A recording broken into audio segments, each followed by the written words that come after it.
Pagi hari ini firman Tuhan akan disampaikan oleh hambanya Bapak Wilson pribadi dengan tema yang sangat menarik bagi kita semua.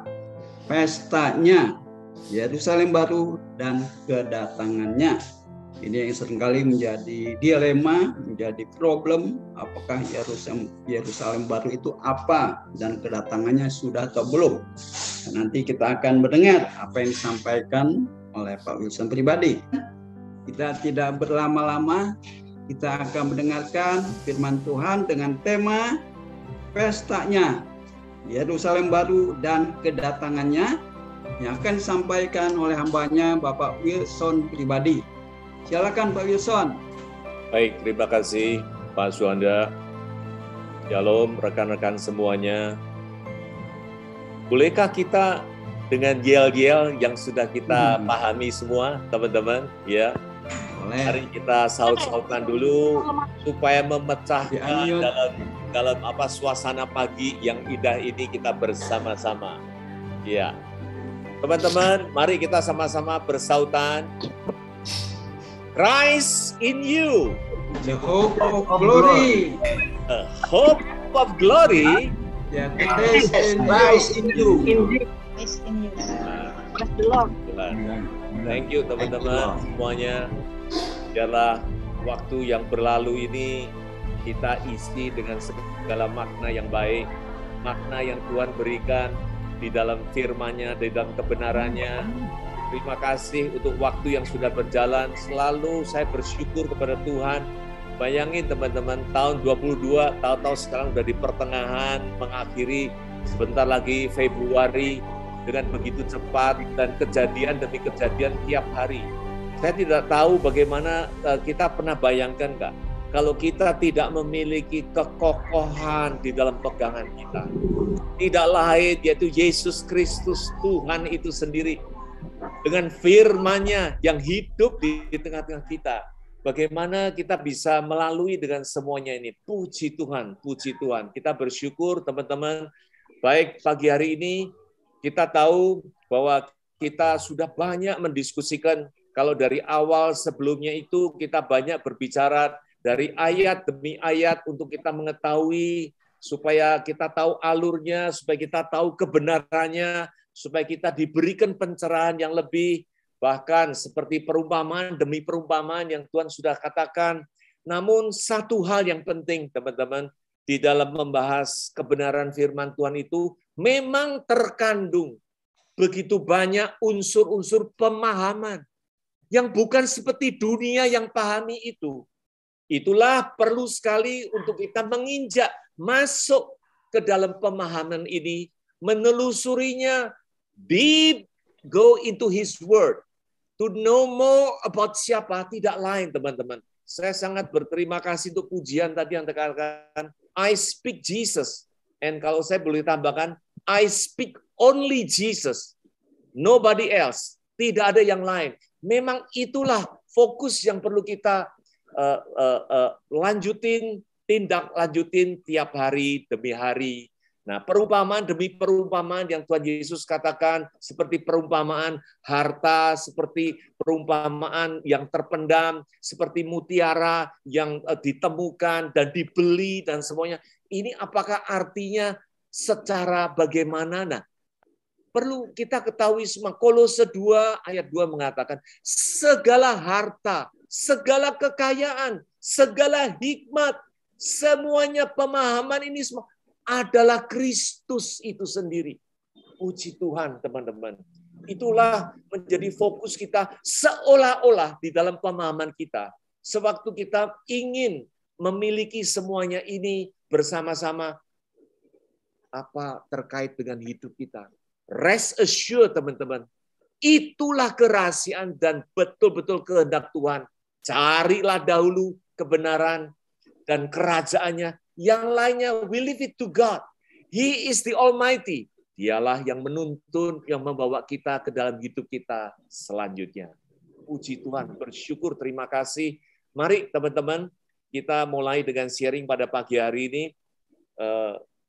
Izinkan saya dengan agak sedikit gaptek ini, coba kalau saya bisa sharingkan tayangannya. Baik, teman-teman, tema ini hari, judul ataupun sharing yang kita ingin sama-sama bertumbuh, sama-sama untuk memahami tema pestanya Yerusalem baru dan kedatangannya. Ini bukan satu tema yang kita mencari satu tema yang sensasi atau gimana, bukan, teman-teman. Kembali lagi, biarlah kita diajak bersama-sama. Sisa waktu kita yang ada ini, biarlah kita baik-baik untuk mengisi segala pemahaman, pengenalan, and we speak about Jesus only. Maka itu beranjak dari situlah, biarlah kita untuk mengerti dan untuk memahami, karena tiap-tiap perkataan Tuhan Yesus itu sungguh memiliki makna yang sangat-sangat baik dan sangat, bukan soal dalamnya apa gimana, tetapi makna dan kebaikannya itu yang sungguh kita ingin mengetahui lebih dan lebih, teman-teman. Kita sering mengatakan Amsal 25 ayat 2 mengatakan rahasianya Tuhan itu adalah kemuliaannya loh. Makanya diajak juga selanjutnya, biarlah kita raja-raja ini juga memiliki kemuliaannya itu waktu kita menyelidikinya. Puji Tuhan, teman-teman. Biarlah ini menjadi satu lingkup cara, gaya, dan satu ketekatan untuk kita benar-benar masuk di dalam kebenarannya itu. Apalagi kalau kita lihat di lingkungan kita nih, semua kita dibekali berbagai background yang ada, baik itu pemahaman bahasa maupun juga penelaahan, dan pun juga bahkan dunia bisnis dan lain-lainnya. Biarlah manfaatkan ini dengan sebaik-baiknya kita untuk benar-benar untuk masuk ke dalam kebenaran dan kerajaannya. Baik, teman-teman, kita selanjutnya kita katakan, apa sih perumpamaan yang Tuhan katakan mengenai kerajaan surga? Ini kali kita ingin membawa renungan yang seutuhnya di dalam perumpamaan kita bawakan. Kita tidak lari ke kanan, tidak lari ke kiri, tapi biarlah kita sepenuhnya kita mengetahui di dalam perumpamaan yang dimaksud, karena segalanya itu dimaknai dengan segala kaya kebenaran, hikmat, dan kuasa yang ada yang telah Tuhan berikan kepada kita. Nah, terkutip dari Matius 22, teman-teman. Yaitu Tuhan Yesus mengambil perumpamaan. Katakan di sini, hal kerajaan surga seumpama seorang raja yang mengadakan perjamuan kawin untuk anaknya. Kita tahu, teman-teman, yaitu yang dikatakan raja, anak, tidak lain adalah bapak dan sang anak itu. Lalu ayat selanjutnya mengatakan, ia menyuruh hamba-hambanya memanggil orang-orang yang telah diundang ke perjamuan kawin itu. Tetapi orang-orang itu tidak mau datang. Yang disebutkan orang-orang yang telah diundang, tentunya adalah orang-orang yang di lingkupnya sendiri, di lingkungannya sendiri, yang terdekatnya sendiri, yang tidak lain adalah orang-orang Yahudi itu sendiri. Yang mengisahkannya ini, yang kejadiannya ini di tengah-tengah mereka ini. Tetapi di sini dikatakan diundang ke perjamuan kawin itu. Nah, perhatikan yang baik, ini bicara soal perjamuan kawin. Makanya saya mengutip dengan judul pestanya, karena kalau tertulis dengan perjamuan kawin ini cukup panjang, makanya saya mengambil kata-kata pesta ini. Pesta apa yang dimaksud? Tidak lain adalah perjamuan kawinnya ini untuk anaknya. Tetapi di sini ironisnya, orang-orang itu tidak mau datang. Memang kita ketahui semuanya ini penolakan di tengah-tengah umat, bukan umat ya, bangsanya sendiri, sukunya sendiri, Yahudi itu memang betul-betul begitu keras terjadi menentang, dan bahkan kita tahu semua story-nya menyalibkan Tuhan Yesus sampai mati. Dan itulah lingkup keberadaan yang ada. Lalu ayat selanjutnya dikatakan begini, supaya kita menelaah lebih jelas. Ia menyuruh pula hamba-hamba yang lain. Jadi dia mengerahkan hamba-hamba yang lainnya lagi dengan pesan, katakanlah kepada orang-orang yang diundang itu, sekali lagi nih, dalam upaya sekali lagi untuk membujuk, untuk mengundang, biar mereka tuh mau menerima atas undangan itu. dikatakan, katakanlah kepada orang-orang yang diundang itu, sesungguhnya hidangan telah kusediakan. Ini hidangan sudah disediakan, teman-teman. Bukan hal-hal yang nanti-nanti atau gitu. Telah disediakan oleh Tuhan. Lembu-lembu jantan, ternak piaraanku sudah disembelih. Semuanya telah tersedia. Ditekankan lagi, demi tekankan lagi. Datanglah ke perjamuan kawin itu. Betapa mendesaknya. Betapa menjadi hasrat yang tinggi sang bapak ini atas perjamuan perkawinan untuk anaknya ini yang sedang dilakukan, yang sedang ingin diadakan di tengah-tengah yaitu kerumunan komunitas dan lingkup bangsanya sendiri itu. Lagi-lagi ayat selanjutnya teman-teman, tetapi orang-orang yang diundang itu tidak mengindahkannya. Dengan kata-kata tidak mengindahkannya. Kalau bahasa Prancisnya itu cuekkan, ignorance, dan lain-lainnya. Tidak dianggaplah kira-kira begitu. Inilah refleksi dari apa yang perlu kita cerna dengan baik, teman-teman. Ada yang pergi ke ladangnya, ada yang pergi mengurus usahanya dengan berbagai macam-macam. Apalagi nih, kita kalau refleks di dalam keberadaan kita, suka-suka kita sebagai businessman, sebagai orang yang punya, aktivitasnya, itu kesibukannya pasti banyak sekali. Nah, inilah hal-hal yang seperti apa yang diuraikan di sini. Yang paling fatal lagi, teman-teman, dan yang lain menangkap hamba-hambanya itu, menyiksanya, dan membunuhnya. Betapa sedihnya, inilah seruan dari Tuhan Yesus yang menangis. Bagi siapa? Bagi Yerusalem. Kenapa? Yaitu mereka inilah yang diundang bukan sekedar ignorance, menolak, tetapi bahkan menyiksa, bahkan menangkap, bahkan membunuh hamba-hamba Tuhan, para nabi yang terkenal semua tertera dalam kitab suci, yaitu terbunuh di kota Yerusalem itu. Bagaikan kuburan yang baik di luar dengan diwarnain putih, tetapi dalamnya penuh dengan segala kejahatan.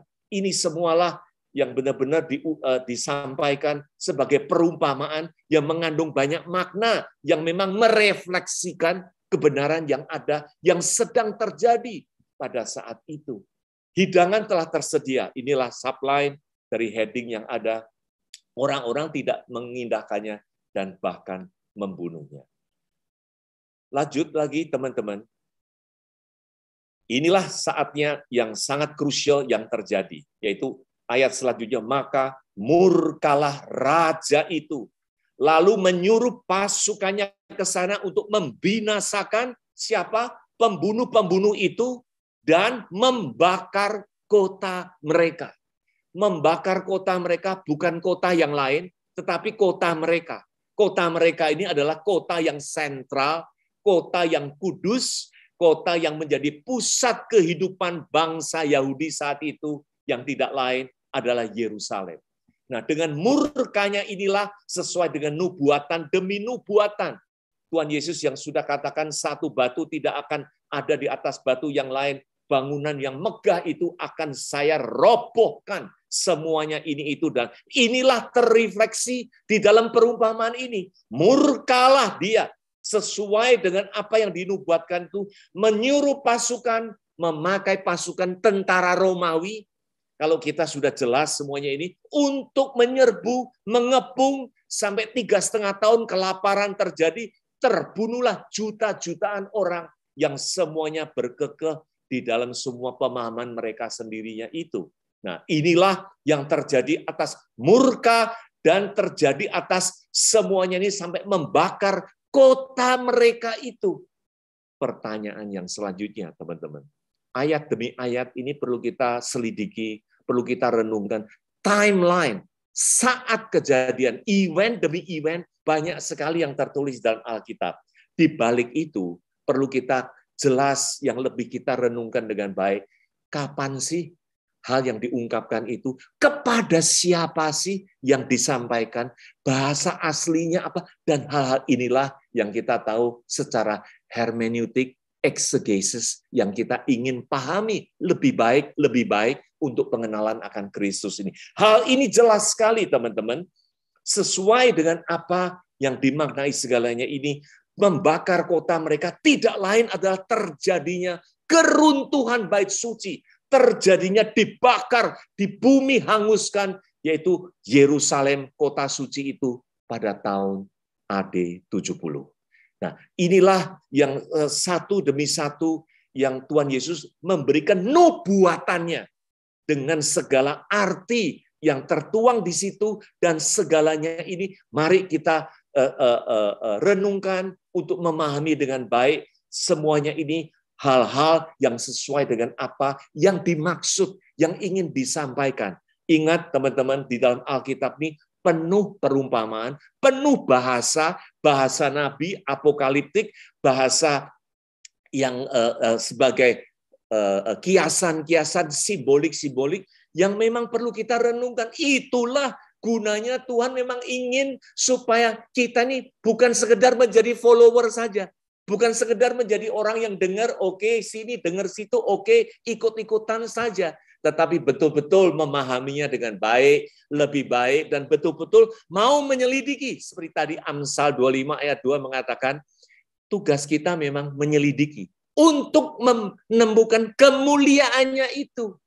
Itulah isi hati Tuhan yang ingin semua dijabarkan kepada baik kalangan umum maupun kalangan muridnya sendiri dengan perumpamaan-perumpamaan supaya mereka mendigest, supaya untuk bisa memiliki pemahaman yang baik atas segala apa yang direncanakannya itu. Maka itu sesuai dengan ayat yang selanjutnya, Matius 22 ayat 8. Sesudah itu, ia berkata kepada hambanya, perjamuan kawin telah tersedia. Ditekankan sekali lagi, berulang kali telah tersedia, tetapi orang-orang yang diundang tidak layak untuk itu. Jadi akhirnya tidak layak. Bahasa lain tidak layak, seperti apa yang terungkap dalam Kisah Rasul 13 ayat 40-an sekian. Memang bangsa Yahudi merasa tidak layak. Karena apa?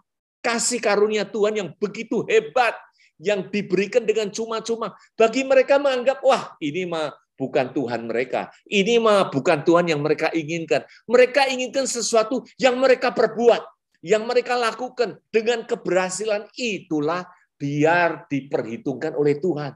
Ini sikap Yahudi yang akhirnya memang tidak percaya dengan kebaikan demi kebaikan yang Tuhan Yesus lakukan, yang disediakan, yang diberikannya itu dengan cuma-cumanya itu. Nah, oleh karena itu, ayat 9 mengatakan, sebab itu pergilah ke persimpangan-persimpangan jalan dan undanglah setiap orang yang kamu jumpai di sana ke perjamuan kawin itu. Di sini dikatakan persimpangan jalan itu ya tidak dengan semua aturan, tidak dengan semua rencana yang pilih-pilihan ini, tidak teman-teman. Karena ayat selanjutnya dikatakan, maka pergilah hamba-hamba itu, mereka mengumpulkan semua orang yang dijumpainya di jalan-jalan, orang jahat, orang baik, sehingga penuhlah ruangan perjamuan kawin itu dengan tamu. Betapa bersyukurnya kita ini tergolong orang-orang jalanan ini, kalau kasarnya kita ngomong, teman-teman. Karena atas penolakan dari orangnya yang diundang terlebih dahulu, inilah kita kecipratan istilahnya. Anugerah yang begitu besar ini mengalir, tertumpah di atas diri kita ini yang non-Yahudi. Yang semuanya ini adalah rancangan Tuhan yang sudah melihatnya ini dengan jelas, dan untuk demi perjamuan kawin ini diadakan, inilah apa yang Sang Raja lakukan untuk semua orang-orang yang lain oleh karena penolakan dari bangsanya sendiri itu. Jadi kita memang bersyukur di hadapan Tuhan ini tidak ada yang kita merasa kebolehan kita. Memang fokusnya bukan kita lagi, teman-teman. Makanya di sini dikatakan, kenapa orang-orang jalanan dan setiap orang, dan yang jahat dan yang baik, kita tidak ada andil, kita tidak ada kebaikan yang boleh kita paparkan untuk menyampaikan atau bahkan menuntut atau minta kepada Tuhan atas segala. Tidak. Karena Roma 11 ayat 36 dikatakan kemuliaan itu dari Dia. kepada Dia, dan untuk Dia. Seringkali kita bermakna begini. Jadi kalau kemuliaan Tuhan setelah kita mengerti, setelah kita tahu itu dari Dia, untuk Dia, dan akhirnya kita terakhir kita mungkin terbesit di dalam hati kita. Nah, saatnya setelah kita memenuhi semuanya itu, biarlah kemuliaan itu pun untuk kita. Tetapi firman Tuhan dengan jelas mengatakan, segalanya itu adalah Dia. Dari Dia, oleh Dia, kepada Dia. Tidak heran teman-teman, biar kita nih selalu renungkan dengan baik-baik, sangat prinsip perintah yang Tuhan Yesus katakan, kalau engkau mau mengikut aku, salibkanlah dirimu, pikulah salib, dan ikutilah aku. Puji Tuhan teman-teman, dulu kalau kita rasakan bahwa kita ini harus menunjukkan siapa kita. Dikatakan yaitu seolah-olah dengan semua perumpamaan atau pernyataan, identitas kita ini kita harus jelas. Kita ini adalah memiliki hal-hal yang hak-hak, maupun itu tidak salah teman-teman. Tetapi kembali lagi, inti dasarnya adalah kita ini senantiasa humble di hadapan Tuhan. Memang hanya Dia saja yang kita beritakan, yang kita sampaikan. Seolah-olah tidak ada terpaut dengan diri kebaikan kita. Tetapi jangan lupa, rest assured sekali lagi, He is in control. He is the one controlling in all our aspect of life.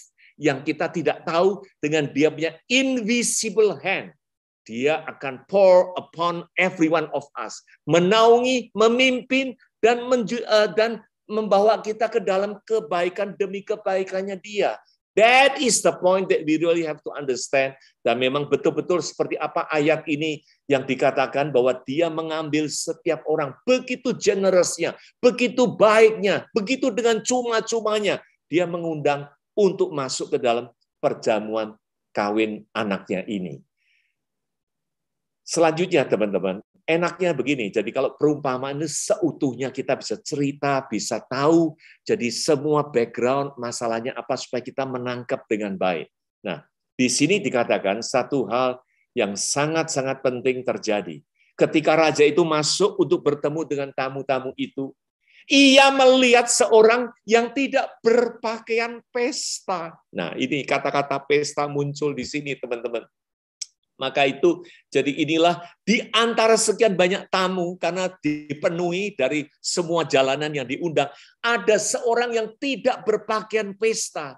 Di sini diberi judul, teman-teman, yang tidak berpakaian pesta itu bisa diartikan dengan berbagai penafsiran. Yang salah satu jelasnya adalah tidak siap. Orang dipanggil, udah datang. Ini ibaratnya apa? Orang yang sudah dipanggil, mengetuk pintu, dibuka, sudah masuk, udah ikut ke dalam perjamuannya. Tetapi tidak siap. Tidak siap dalam arti apa? Oh ya, aku kan mengertinya cuma diundang aja, ya udah. Tidak memaknai yang lebih jelas lagi. Tidak memaknai lebih dalam lagi. Oh, kalau ini pesta, berarti aku perlu menyediakan, menyesuaikan untuk dengan baik, untuk masuk ke dalam apa yang sudah disediakannya itu. Nah, itulah sikap-sikap yang terjadi di atas yang tidak berpakaian pesta ini. Bisa lagi ekstrimnya menolak. Aku cuma hanya datang saja, biar itu perjamuan nggak perjamuan, bukan urusan saya. Kurang lebih begitu, teman-teman. Perhatikan dengan baik-baik. That is a very, very crucial point. Ayat selanjutnya mengatakan, ia berkata kepadanya, hai saudara, bagaimana engkau masuk kemari dengan tidak mengenakan pakaian pesta itu? Ditegur, dihardik, bagaimana engkau bisa masuk, sudah tahu di dalam rangka rancangannya dan kesediaannya yang sudah begitu baik untuk mengadakan ini perkawinan, bagaimana engkau kok tidak mengenakan? Tidak memahami, tidak mengerti, tidak mau masuk ke dalam ranah apa yang menjadi maksud inti dari undangannya itu, teman-teman. Apa yang terjadi, teman-teman? Tetapi orang itu diam saja. Bukankah kita sering menemukan di kalangan kita, teman-teman, banyak orang yang bersikap begini. Diam ini artinya pasif. Diam ini artinya, ya ikut-ikutin sajalah.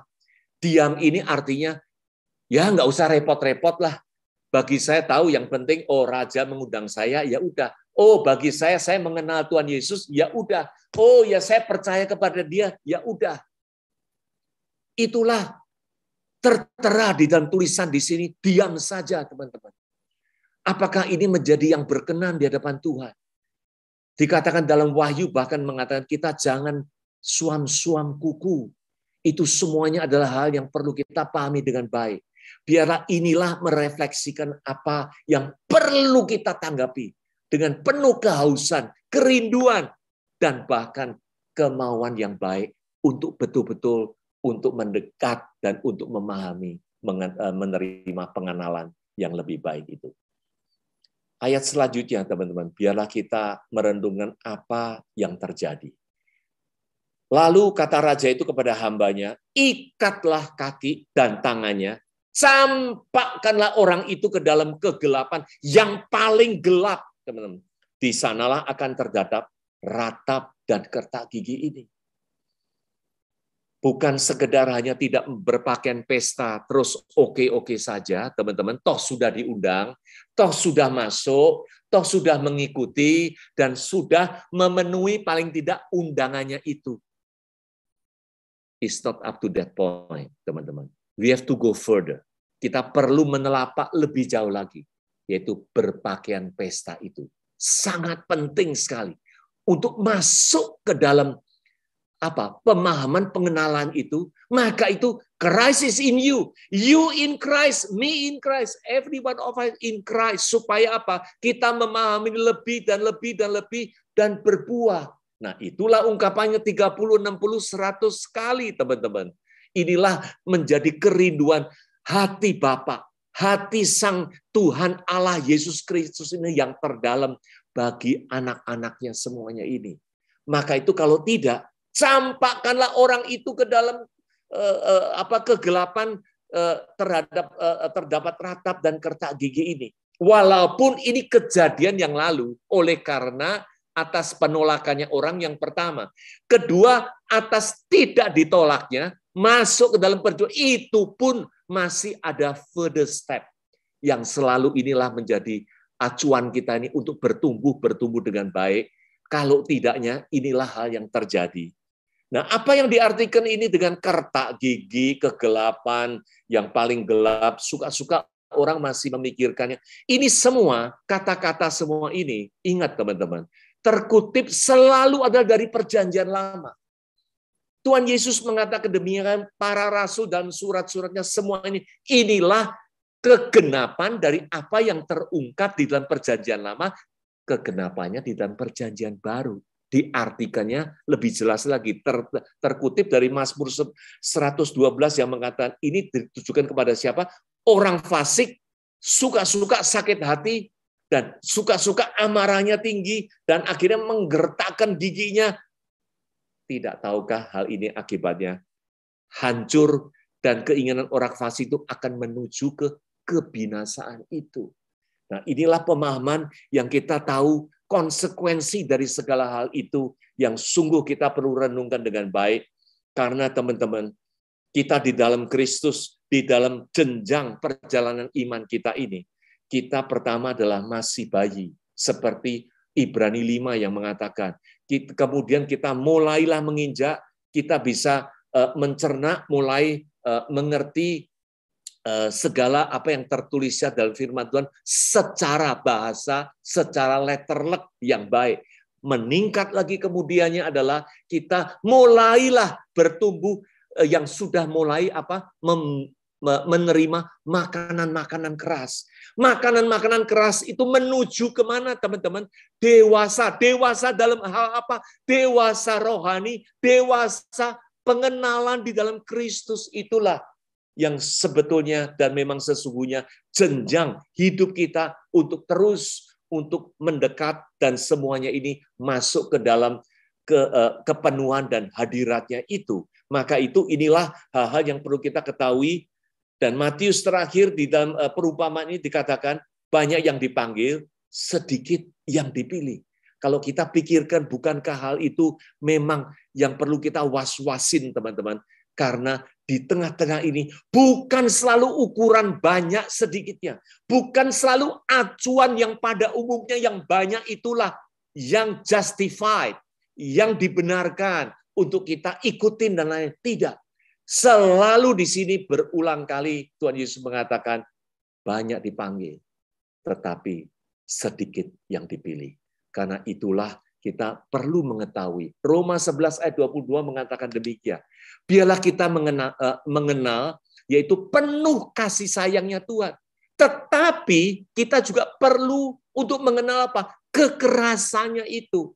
Yaitu ini bicara soal bangsanya sendiri, pilihannya sendiri, orang Yahudi di Roma 11 itu dipotong oleh karena mereka menolak. Mereka tidak mau menerimanya ini. Nah, kita ini sebagai cangkokan, ya jangan menyombongkan diri artinya itu, karena betul-betul Tuhan kalau melihat tidak sesuai dengan apa yang diingin, itulah dikatakan ayatnya itu, kita pun akan bisa dipotong juga. Teman-teman, biarlah ini semua menjadi satu ungkapan di dalam perumpamaan ini seutuhnya yang kita paham. Makna dari ini, teman-teman, kita tahu bicara soal anak perjamuan pernikahan kawinnya yang tuh sudah tersedia, orang dipanggil tidak mau datang, akhirnya mau mengambil orang lain, akhirnya telah diadakan. Sudah terjadi. Karena sebelumnya itu waktu ditolak itu kotanya mereka ini dibakar semuanya, itu sudah hal-hal terjadi yang terkonek dengan erat sekali dengan Wahyu. Ya, Wahyu ini adalah kitab yang banyak orang gandrungin dan akhirnya ujung-ujungnya di dalam Wahyu 21 inilah yang perumpamaan itu tergenapilah di dalam ayat ini. Wahyu 21 ayat 2 mengatakan, aku melihat kota yang kudus, Yerusalem yang baru. Setelah Yerusalem mengadakan pesta dengan pernikahan dengan anaknya, inilah Yerusalem yang baru, corak yang baru. Apa yang terjadi? Inilah yang turun dari surga, yang istilahnya ini adalah yang surgawi, Yerusalem baru yang surgawi, bukan letterlek, bukan jasmani. Inilah artinya yang dari surga, yang dari Allah, ya kan? Dan yang berhias bagaikan apa? Pengantin perempuan yang berdandan untuk suaminya. Inilah penggenapannya, teman-teman. Yaitu kita semua ini bagaikan apa? Pengantin perempuan. Pengantin perempuan ini bukan lagi kita statusnya, tetapi kita sudah apa? Bersuami istri, itulah yang berdandan untuk suaminya itu. Maka itu, teman-teman, biarlah kita menangkap dengan baik. Sewaktu Wahyu 21 menyatakan hal ini, tergenapilah sudah perumpamaan itu, dan yang kapan timeline-nya terjadinya itu sewaktu kota itu dibakar karena menolaknya dan mengundang orang-orang lain yang datang. Menjadilah sekarang Yerusalem baru, bagaikan pengantin perempuan yang kita ini gerejanya, orang-orang yang percaya ini semua yang telah berdandan dan menyambut suaminya yang saat waktu ditulisnya kitab Wahyu itu yang sekarang ini kita sudahlah di dalam pernikahannya itu. Sudahlah berstatus dengan suami istri. Inilah apa yang terungkap di dalam Rasul Paulus mengatakan di dalam Efesus 5 ayat 32. Ini rahasia besar untuk mengetahui bagaimana hubungan Kristus dengan jemaatnya. Yaitu tidak lain bagaikan suami istri, teman-teman. Luar biasa Rasul Paulus dapat mengungkapkan hal ini. Itulah memang rahasianya, karena inilah menjadi satu jenjang jalan yang Tuhan menginginkan dan mengakhirinya dari segala rancangannya di dalam universe ini, di dalam alam semesta ini yang begitu hebat. Renungkan baik-baik, teman-teman. Hubungan kita kalau di awalnya misalkan di dalam perjanjian lama, tidak lain kita ini menjadi hambanya, menjadi ya kalau istilah kasarnya adalah slave, yaitu budaknya, yang akhirnya kita terus mengalir menjadi apa? Kita dituntun menjadi apa? Menjadi sepekerjanya. Kita dituntun dengan seperti sepekerjanya, tetapi akhirnya dituntun menjadi apa? Diangkat menjadi anaknya. Tahukah teman-teman, perjamuan nikah perkawinan ini kita mencapai status puncaknya yang tidak lain adalah status suami istri. yang sudah bersatu, yang sudah tidak bisa dipisahkan. Bukankah ini status yang terhormat, yang tertinggi, yang Tuhan sudah berikan kita ini, yang kita perlu penuh syukuri. Kita perlu mengabarkan ini dengan baik, supaya kita tahu keberadaan kita ini bagaimana, dan khususnya kebaikan Tuhan yang Tuhan sudah limpahkan di atas diri kita semua.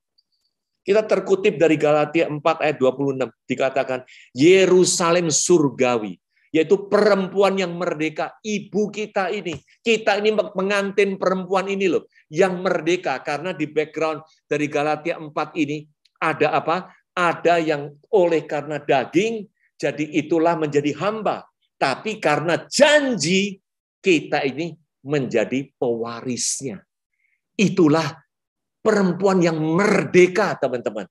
Yang sudah kita miliki ini semua, karena di sini dikatakan Ibrani 12 ayat 22, tetapi kamu sudah datang ke Bukit Sion, ke kota Allah yang hidup.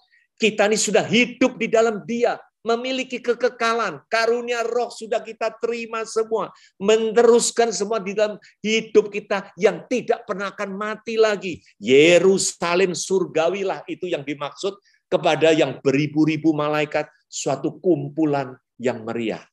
Oleh karena itu, teman-teman, sudah datanglah Yerusalem baru, itu pengantin perempuan yang berdiam bersama-sama dengan dirinya. Mari kita lihat ayat selanjutnya, teman-teman, ayat yang ketiga. Lalu aku mendengar suara yang nyaring dari tahta itu berkata, lihatlah, kemah Allah ada di tengah-tengah manusia. Ia akan diam bersama-sama dengan mereka. Mereka akan menjadi umatnya dan ia akan menjadi Allah mereka. Di sini dikatakan ia akan diam bersama-sama. Betul. Karena ungkapan ini semua sebelum terjadinya, yaitu Yerusalem, kota mereka yang terbakar itu.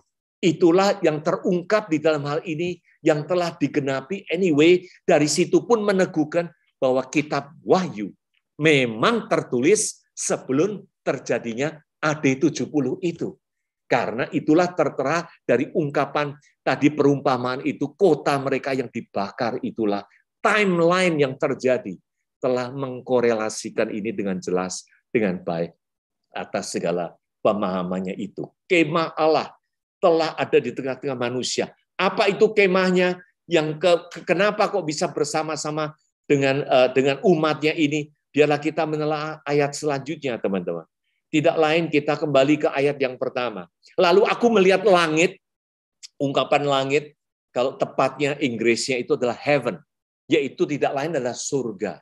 Seharusnya bukan langit yang kita lihat secara fisik, langit biru, langit mendung atau gimana, bukan. Ini adalah selalu di dalam bahasa aslinya, di dalam Inggrisnya itu selalu merujuk kepada heaven.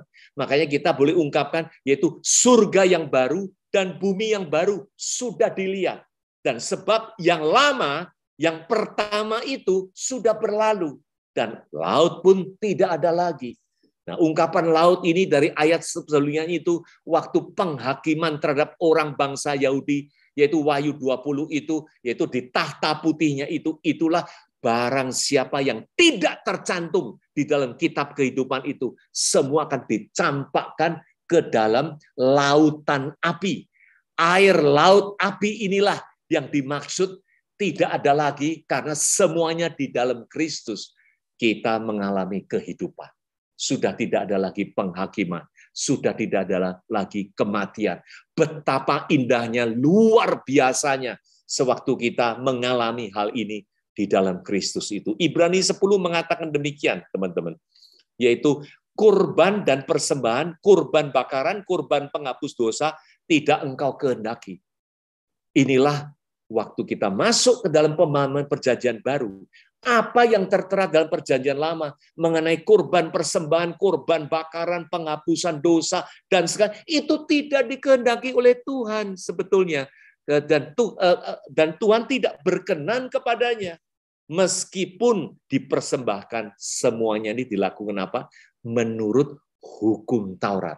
Perjanjian lama. Nah, dari situ inilah, maka itu kita tahu, ini berartikan, bermakna, yaitu dengan arti sesungguhnya. Perjanjian lama ini dihapus, tidak berkenan lagi. ditegakkannya ini adalah perjanjian baru. Diperkuat lagi selanjutnya oleh ayat selanjutnya. Dan kemudian katanya, sungguh aku datang melakukan kehendak-Mu. Kehendak Bapa itu apa? Yaitu yang pertama dihapus, menegakkan yang kedua. Yang pertama, perjanjian yang lama itu adalah perjanjian lama, yang sudah hilang, yang udah lewat. Perjanjian yang baru ini, perjanjian kasih karunia ini, perjanjian Kristus ini, yang ditegakkannya menjadi kehendaknya Dia ini. Inilah surga bumi yang baru. Inilah perjanjian yang baru yang dimaknai itu. Lebih lagi, bukan soal itu saja teman-teman. Coba kita maknai lebih dalam lagi. Ibrani 8 ayat 5 mengatakan soal kemah. Tadi disebut kemah. Pelayanan mereka adalah gambaran dan bayangan dari apa yang ada di surga. Jadi pelayanan orang bangsa Yahudi, umat Musa, waktu itu yang menjalani ini semua adalah gambaran bayangan dari surga, teman-teman. Jangan diartikan terus hanya sekedar apa yang dibentuk, apa yang dibuat, tabernakel, kemah ini semua dibentuk ya menurut ukuran apa segala dibentuknya. Tidak. Ini semua adalah bayangan, gambaran yang dari surga. Maka itu dikatakan di sini, inilah pesan yang Tuhan katakan sewaktu Musa ingin mendirikan kemah itu. Ingatlah, demikian firman-Nya bahwa engkau membuat semuanya itu menurut contoh yang ditujukan di atas gunung itu. Ini kejadian semua di Keluaran 25. Sekali lagi, tergenapilah semua ini yang terungkap dalam Keluaran 25. Dan mereka harus membuat tempat kudus baginya. Kemah yang dimaksud ini tidak lain adalah tempat kudus bagiku, supaya aku, yaitu Allah, Tuhan itu sendiri, akan diam di tengah-tengah mereka. Inilah kehendak Tuhan dari awal. Mendirikanlah kemah, yaitu tempat kudusnya itu, supaya ada hadir, diam di tengah-tengah umatnya itu. Terwujudlah sewaktu Yerusalem baru ini terwujud terjadi. Itulah apa yang dinubuatkan jauh-jauh dari Keluaran, jauh-jauh dari imamat dan semuanya ini telah dinyatakan itu. Maka itu buat menjadi kemah, tempat kudus ini adalah surga bagi bangsa itu. Itulah surga karena Tuhan berdiam di tengah-tengah umatnya. Dialah yang berdiam di tempat kudusnya itu. Makna dari semuanya ini biarlah kita pahami dengan baik, teman-teman. Jangan sampai kita gagal paham.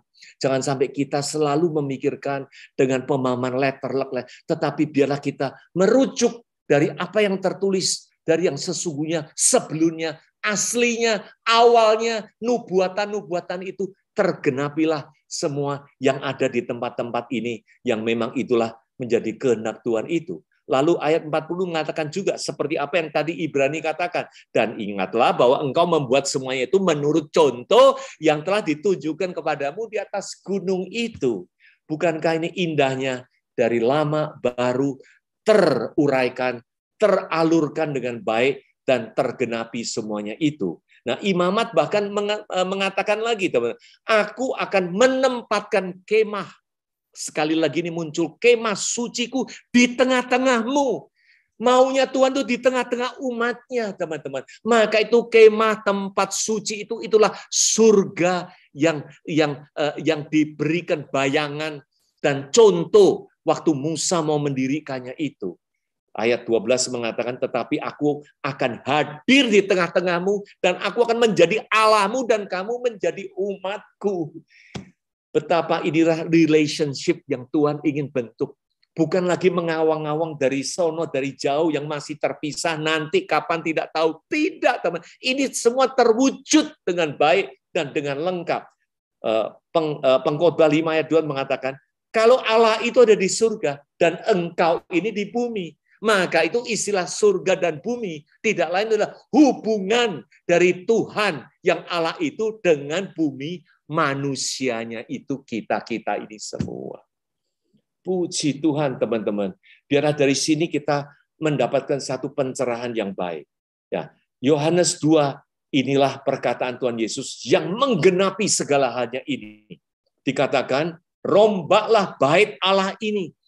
Kalau bicara tadi soal membentuk, menempatkan, membuat kemah, kediaman tempat suci ini itu di dalam Yohanes 2 sewaktu pelayanan Tuhan Yesus menekankan dengan menghentakkan semua orang yang ada di lingkungan waktu itu, rombak bait Allah itu dalam 3 hari aku akan mendirikannya kembali.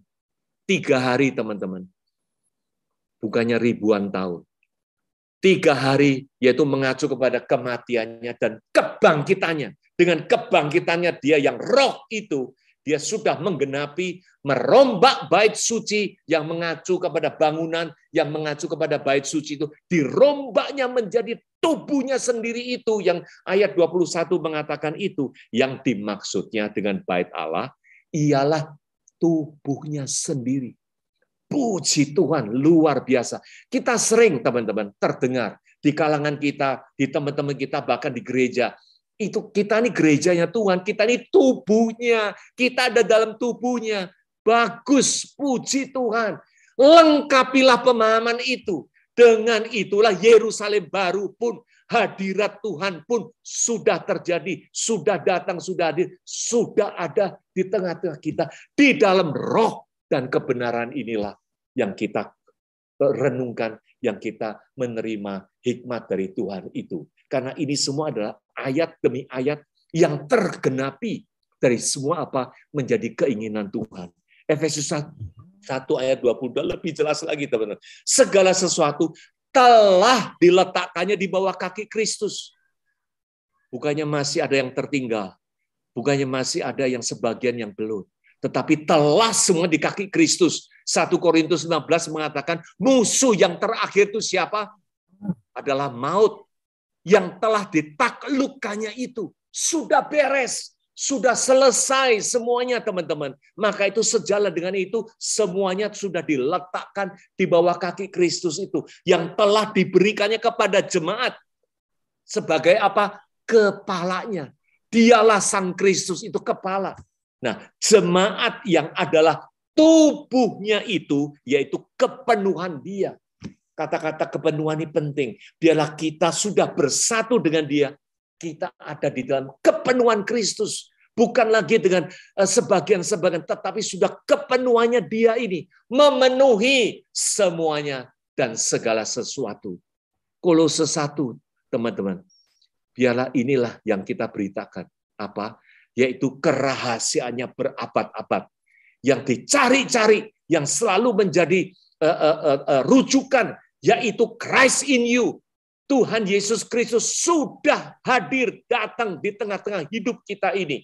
Yang inilah yang kita beritakan, dan ayat selanjutnya di dalam Kolose 1 ayat 27 dikatakan, yang demikian inilah, Kristus yang demikian inilah yang kita beritakan. Cermati baik-baik kata-kata ini Tuhan, teman-teman. Yang Kristus demikian yang kita beritakan, Christ in you, yang sudah hadir. Dan bahkan dikatakan apa? Yang kita selalu beritakan, nasihati, membawa ajaran kepada orang-orang lain untuk mereka dengan hikmat dibawa kemana? Dibawa ke dalam kesempurnaan Kristus. Yang sudah selengkapnya semua, sudah digenapi dan sudah dijalankan itu. Bukan belum lengkap, belum sempurna, tetapi sudah di dalam kesempurnaannya itu. Efesus 4 ayat 15-14 mengatakan, biarlah kita berdiri kokoh di dalam iman yang sesungguhnya. Biarlah kita di dalam kasih dan kebenarannya itu. Kita bertumbuh dewasa, teman-teman. Apa selanjutnya ayat dituliskan? Supaya di dalam segala hal kita mengarahkan kepada Dia. Kita jangan terlalu kepo dengan keadaan kita. Saya memahami teman-teman. Kita ini semua kedudukannya sama, posisinya sama. Tidak ada yang beda. Dirujuk di dalam segala kesulitan masalah. Tetapi biarlah fokus kita ini di dalam kesibukan kita tiap hari ini mengambil tempat yang paling indah, yaitu sewaktu kita mengarahkan semuanya kepada Dia. Memahami firman-Nya, memahami kebenarannya ini. Biarlah dengan itu kita memperoleh semuanya ini. Dan ayat selanjutnya, Efesus 4 itu mengatakan, kita tidak terombang-ambingkan. Kita tidak lagi digonjang-ganjingkan dengan apa? Kata-kata ini keras, teman-teman. Yaitu kelicikan, siasat, penipuan manusia. Wow. Praise God. Kita dengan segala ini, kita merasa damai sejahtera. Saya bersyukur sewaktu kita memahami ini demi langkah demi langkah. Kita tidak lagi digonjang-ganjingkan dengan sebentar lagi ada nubuatan ini, sebentar lagi ada itu, sebentar lagi akan datang, inilah begini, makanya kita perlu gini, makanya kita perlu gitu, menjadi syarat supaya kita bisa ini, persembahkanlah gini semuanya, apa segala macam ini itu. Oh, no. No more, no anymore. Christ is enough. He is the fulfillment of everything in our life. Kita bersyukur, terima kasih. Oleh karena itu, kita ini tubuhnya, dia ini kepalanya, dia ini yang mengatur kita semua, teman-teman. Bukannya kita yang perlu begini, perlu begitu menjadi syarat untuk memenuhi segalanya. No more, no longer. We speak only Christ. Seperti tadi pujian yang disampaikannya itu.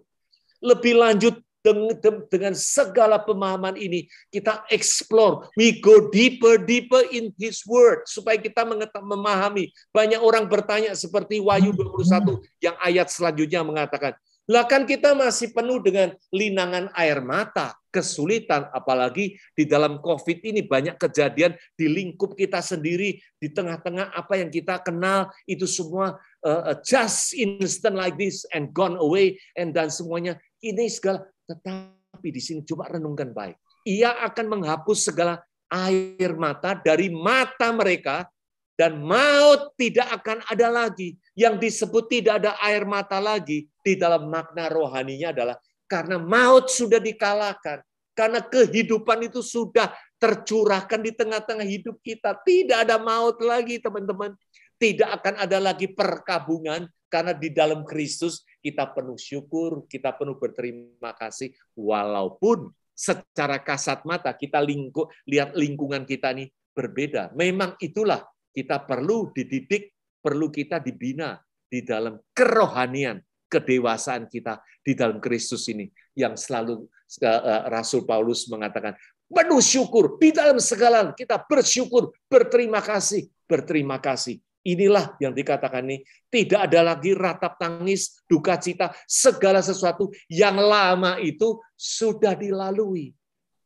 Kita tidak lagi mengikuti dunia, kita tidak lagi mengikuti orang-orang yang di luar itu.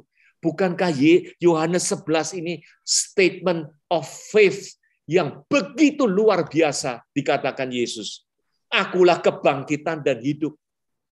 Ini semua kita udah tahu, barang siapa percaya kepadaku, bukannya percayanya itu nanti-nanti, seketika, sepenuh hati kita percaya kepada Dia, walaupun Ia mati, kita ini semua adalah orang-orang yang mati sewaktu kita di luar Kristus, tapi kita akan hidup. Jangan khawatir, di dalam Dia kita memperoleh hidup. Ayat selanjutnya dikatakan, setiap orang yang hidup, yang percaya kepadaku. Refleksi dari ayat ini dirujukan kepada siapa, teman-teman? Bukankah our current life yang kita hidupi sekarang ini? Kita hidup dan percaya kepada tidak akan mati selama-lamanya. Bersyukurlah, berterima kasihlah kepada Tuhan. Dan di tantangan yang terakhir dari ayat ini Tuhan Yesus katakan, percayakah engkau akan hal ini? Bukankah ini sangat menantang menjadi penekanan Tuhan Yesus? Ayat ini perlu kita renungkan dengan baik-baik. Bahwa kita sudah menerima sang kehidupan itu. Sudah di dalam kita. Dan kita tidak akan mengalami kematiannya lagi. Tidak ada pemahaman yang mengatakan, ya nanti sewaktu-waktu kita ya dipanggil, ya mati, dikuburkan, nanti kapan-kapan kita akan dibangkitkan lagi. Bukan begitu. Kita sudah mengalami kebangkitan. Karena dikatakan di sini, kita sudah hidup. Tidak akan mati. Kapan? Untuk selama-lamanya, teman-teman. Tidak ada lagi mengalami yang namanya kematian itu lagi. Bersyukurlah. Kita percaya dan berterima kasih kepada segalanya ini yang telah Tuhan diberikan. Ini pun kata-kata dengan tidak ada tangisan, tergenapilah semuanya dari perjanjian lama. Yesaya 25 mengatakan, ia akan meniadakan maut untuk seterusnya. Ini nubuatan dari Yesaya. Ianya ini siapa kalau bukan Kristus, teman-teman? Inilah nubuatan yang telah sedang digenapi waktu itu, dan Tuhan Allah akan menghapus air mata dari segala muka, dan aib umatnya akan dijauhkan dari seluruh bumi. Seluruh bumi bagi orang yang percaya ini semuanya sudah tidak ada batasnya lagi. Dan sebab Tuhan telah mengatakannya itu. Lebih lanjut dikatakan, jadi kita supaya ini mengakhiri dari wahyu, teman-teman. Begitu banyak kata-kata yang telah tergenapi ini semuanya. Terkutip dari ayat yang 23. Kota ini tidak memerlukan matahari dan bulan dan dikiranya itu nantilah Yerusalem baru yang penuh terang dengan semua entah berapa kilowatt, entah berapa megawatt untuk menerangi semuanya ini itu. Semua diartikan dengan segala letterlek yang ada.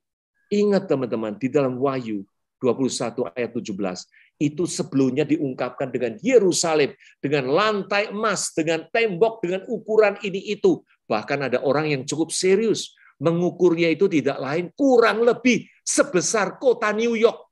Itulah Yerusalem baru. Apakah ini bukan, ya kalau kita ngomong kerdinya, mengkerdilkan Tuhan yang tahtanya, kerajaannya, yaitu Yerusalem baru, diartikan dengan seluas dari kota New York. Perhatikan ayat 17, teman-teman.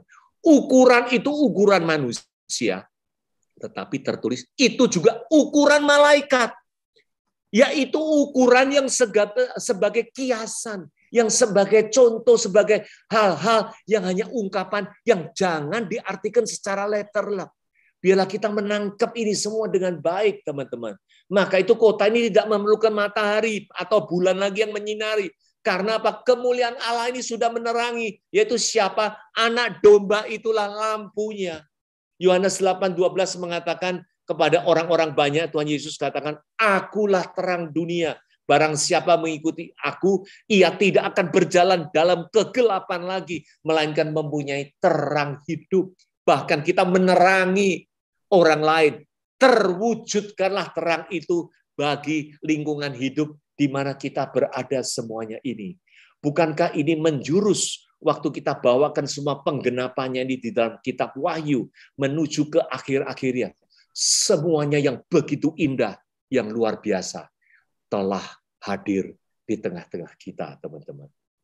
Ini pun wujud dari semua penggenapan dari Yesaya 60, matahari tidak akan ada lagi. Penerang pada siang hari dan cahaya bulan tidak lagi memberi terang pada malam hari, tetapi Tuhan yang menjadi penerang abadi bagimu dan Allahmu yang menjadi keagunganmu. Biarlah kita mengagungkan Dia sepenuhnya, teman-teman. Bukan hanya lip service, mengagungkan tetapi tidak memiliki makna yang sebenarnya, yaitu Kristus yang sudah ada di tengah-tengah hidup kita, yang menerangi semuanya ini, yang sudah tidak diperlukan hal-hal yang lainnya lagi. Sebagai kesimpulan, teman-teman, biarlah kita masuk ke dalam satu rangkuman. Yang pertama, yaitu Raja Sang Bapa itu mengadakan perjamuan kawin anaknya. Dan akhirnya tidak diterima, diindahkan, bahkan dibunuh.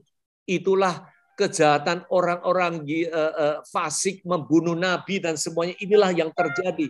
Murkalah rajanya, suruh pasukan membunuh dan membakar kotanya, yaitu tidak lain yaitu kota Yerusalem yang menjadi pusat dari kehidupan itu, yang mana terjadi pada tahun 70 yang sudah diartikan semua ini dengan jelas, dengan baik ini. Nah, perjamuannya itu terus diadakan dengan apa? Mengundang semua orang-orang luar, orang-orang jalanan. Dari situ itulah terungkap semuanya bahwa Yerusalem baru ini telah turun dari surga, yang surgawi ini, yang di dalam roh kebenaran inilah Yerusalem sudah terjadi. Kristus telah datang, diam bersama-sama dengan pengantin perempuan yang merdeka sebagai umatnya itu, teman-teman. Inilah alur segala pemahaman yang perlu kita tangkap dengan baik. Dengan semuanya ini supaya meneguhkan dan menguatkan tidak diombang-ambingkan hal-hal pemahaman lain demi lain. Karena apapun dalam pemahaman Alkitab, teman-teman, ada satu hal yang penting. Sewaktu kita menangkap sesuatu yang pasti, peganglah baik-baik. Renungkanlah baik-baik. Hal-hal yang lain yang dianggapnya belum pasti, jangan menggagalkan apa yang pasti yang sudah kita miliki ini, yang dengan gamblang, yang dengan jelas ayat itu diartikannya yang sudah begitu jelas. Jangan akhirnya memporak-pandakan semua ini, mengaburkan semuanya ini, dan akhirnya menjadi hal yang tidak tahu juntrungnya lagi. Bukan begitu, teman-teman.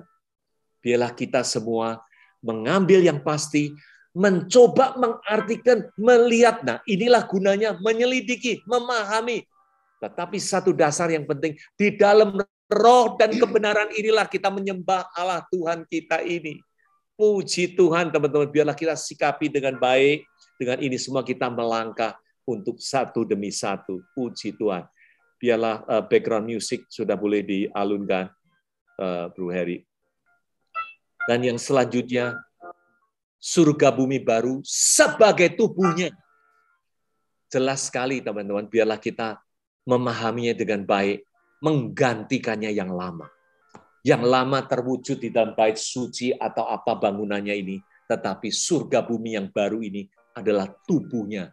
Serangkaian dari rancangan Tuhan, alam semesta, pencipta alam semesta ini, dari awal sampai akhir.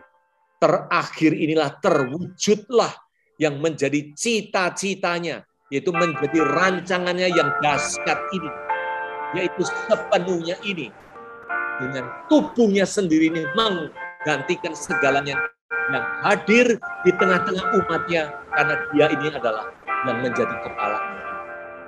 Dengan demikian kita tahu air mata maut ditiadakan. Matahari bulan sudah tidak menerangi lagi, tetapi anak domba yang menerangi semuanya itu. Puji Tuhan, teman-teman. Biarlah kita tahu semuanya ini untuk kita merenungkan dengan baik-baik. Mengkokohkan dari iman pemahaman kita atas kebenaran ini. Dan poin yang terakhir adalah very crucial. Tidak ingin mengajak ke dalam satu penghakiman atau apapun, tidak. Tetapi biarlah teman-teman, kita renung dengan baik. Bukankah dari renungan sebelumnya itu mengacu kepada Petrus, 2 Petrus pasal yang pertama ini. Biarlah kita diperkaya. Di atas iman kita ini, kita terus menambahkan dengan kebajikan, penguasaan diri, pengetahuan, kesalehan, terus kasih kepada orang lain. Biarlah semuanya ini melimpah-limpah di tengah kita.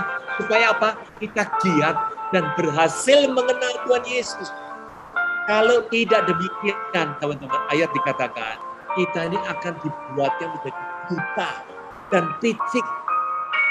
Dan bahkan sudah tidak mengerti dengan jelas lagi bahwa Tuhan Yesus sebetulnya sudah menghapus segala dosa, sudah menyelesaikan segala-galanya, sudah menggenapi semuanya ini di tengah-tengah hidup kita. Tidak lain, it is finished. Tetelestai yang terjadi di tengah-tengah hidup kita atas kebaikan, kasih karunia, penggenapan dari seluruh rancangan indahnya Dia. Biarlah kita tidak menjadi bagian dari yang tidak berpakaian pesta, entah itu diartikan menolak, tidak siap, atau masih begini, masih begitu, melihat kanan, melihat kiri, atau bagaimana. Yang tertulisnya adalah dicampakkan ke dalam kegelapan, hancur, dan binasa. Puji Tuhan, biarlah renungan ini, teman-teman sharing ini, membawa pemahaman kita selangkah lagi di dalam kebaikannya. Mari, saya ingin mengajak kita masuk ke dalam doa. Bukan kepala, tidak mengajak dengan mengacungkan tangan di dalam ranah Zoom, tetapi di hati kita yang terdalam. Ambillah pemahaman ini dengan baik. Dia begitu baik. Dia begitu sempurna. Dia yang sudah mengangkat derajat kita ini di dalam pengantin yang menjadi istrinya yang sudah tergenapi di tengah-tengah hidup ini untuk kita langkah demi langkah mewujudkan dengan menyinarkan kebaikannya itu dengan terang kasih-Nya di tengah-tengah hidup. Mari kita tundukkan kepala, kita renungkan dan kita masuk dalam doa. Tuhan Yesus Kristus, di dalam nama-Mu kami sembah sujud kepadamu Tuhan. Terima kasih atas kasih karunia-Mu, penggenapan dan kebaikan-Mu di tengah-tengah di mana Engkau hadir, berkemah, berdiam, bersama-sama dengan umat-Mu. Yerusalem baru-Mu itu sudah Engkau wujudkan di tengah-tengah kami semua ini. Kamilah yang menjadi bukan lagi mempelai, pengantin bagi sang suami yang tercinta, Tuhan Yesus yang ada tengah-tengah hidup setiap kami. Terima kasih Tuhan, terima kasih atas segala pengenalan-Mu ini, yang seperti apa yang 2 Petrus 3 ayat 18 mengatakan, biarlah kita lebih lagi bertumbuh di dalam kasih karunia-Mu dan di dalam pengenalan atas Yesus Kristus. Biarlah kemuliaan ini menyertai di tengah-tengah hidup kita semua. Tuhan, tengoklah di dalam tengah-tengah setiap kita semua. Pergumulan demi pergumulan terjadi. Namun sewaktu kita menatap hanya kepadamu, kebenaran-Mu, seperti apa yang Engkau janjikan, bahwa biarlah semuanya ini telah Engkau genapi ini, kebenaran dan kerajaan-Mu yang menjadi perumpamaan ini yang sudah ada tengah-tengah kami, membawakan kepenuhan-Mu di tengah hidup. Engkau tambahkan semua yang lainnya di dalam setiap langkah. Terima kasih Tuhan Yesus. Terima kasih atas pimpinan penyertaan-Mu. Roh-Mu bekerja memenuhi dan membawa jalan kami ke dalam kemuliaan demi kemuliaan yang Kau nyatakan. Atas segala puji, syukur, hormat, kami bersyukur, terima kasih kepadamu. Dalam satu nama, Tuhan kita Yesus Kristus, kami semua berseru, bersyukur, berdoa. Haleluya, haleluya. Amin, amin. Haleluya. Amin. Amin. Kita sudah mendengar firman Tuhan disampaikan oleh hamba-Nya, yaitu Bapak Wilson pribadi. Dan kiranya memberkati kita semua. Hai teman-teman, thank you for watching. Please subscribe bagi yang belum, like, share, comment, and see you next video. God bless you all. Amen.